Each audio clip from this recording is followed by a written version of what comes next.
Bonjour à tous et bienvenue dans le 5 minutes de RTI 1. En Côte d'Ivoire, le retour hier dans la soirée à Abidjan du président de la République Alassane Ouattara. Le chef de l'État était à Abuja, au Nigeria, dans le cadre du 60e sommet ordinaire de la communauté économique des États de l'Afrique de l'Ouest, la CEDEAO. Le 11 décembre dernier, toujours au Nigeria, le président de la République Alassane Ouattara a procédé à l'inauguration de la nouvelle ambassade de Côte d'Ivoire. En Côte d'Ivoire, le lancement le 10 décembre dernier de la deuxième campagne nationale de vaccination contre le coronavirus. C'était à Port-Boué, commune du district d'Abidjan. Objectif, renforcer l'immunisation collective contre la Covid-19 avec environ 3 millions de doses de vaccins à administrer aux populations. Toujours en images, les directeurs et adjoints de cabinet des différents ministères de Côte d'Ivoire ont participé récemment à une séance de formation. Objectif, renforcer leurs capacités pour la modernisation d'une fonction publique plus compétente. Le ministère de la Solidarité et de la lutte contre la pauvreté a procédé récemment à la remise de chèques aux victimes des crises survenues ces dernières années en Côte d'Ivoire. Ces chèques ont été remis pour la prise en charge scolaire de 194 orphelins et personnes devenues vulnérables. C'est un reportage de Noël Dagnogo et Jean Djadji. Bonne nouvelle pour les sinistrés des crises sociopolitiques en Côte d'Ivoire. 247 personnes reçoivent des prises en charge scolaires et des bons en soins médicaux. Montant global de ces dons, 47 millions de francs CFA. Les bénéficiaires n'ont pas manqué d'exprimer leur reconnaissance à l'État de Côte d'Ivoire. Ce don symbolise la compassion du gouvernement à toutes ces victimes.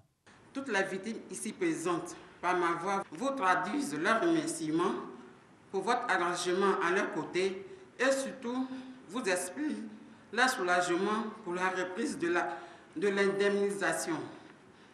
Merci, madame, d'avoir pensé à nos enfants, nos frères et sœurs qui vont reprendre les soins. Je voudrais demander vraiment pour la prise en charge des enfants, si on pouvait faire ça avant la rentrée. Vraiment, nous les victimes, surtout les veuves, nous demandons si on peut avoir des logements. La ministre de la Solidarité et de la lutte contre la pauvreté a rassuré les victimes et leurs ayants droit sur la teneur des mesures élaborées pour améliorer leurs conditions de vie et faciliter leur réinsertion économique. C'est avec un réel plaisir que je me retrouve ici, à l'occasion du redémarrage des opérations d'indemnisation des victimes des crises. La réparation des préjudices causés par les crises est un droit et le président de la République, son Excellence Alassane Ouattara, en a fait une exigence, car elle permet de soulager les victimes et d'exprimer la solidarité de la nation entière avec les personnes qui ont souffert ou qui continuent de souffrir de cette crise. Ces indemnisations offertes à ces populations vulnérables sont comprises entre 60 et 300 000 francs CFA. Une minute de silence est observée à cette occasion en l'honneur des personnes décédées lors de ces récentes crises de la décennie. Des images à présent, les chefs d'État et de gouvernement de la CEDEAO, dont le président de la République Alassane Ouattara, se sont réunis hier à Abuja au Nigeria. Ce 60e sommet ordinaire a planché sur la situation politique au Mali et en Guinée-Conakry. En ce qui concerne le Mali, l'organisation ouest-africaine exige des élections en février 2022 sous peine de nouvelles sanctions.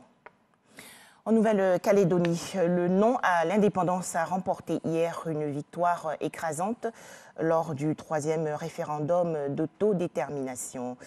96,49% des suffrages selon les résultats définitifs. Lors d'une allocution télévisée, le président français Emmanuel Macron a assuré accueillir avec respect et humilité le résultat de cette consultation.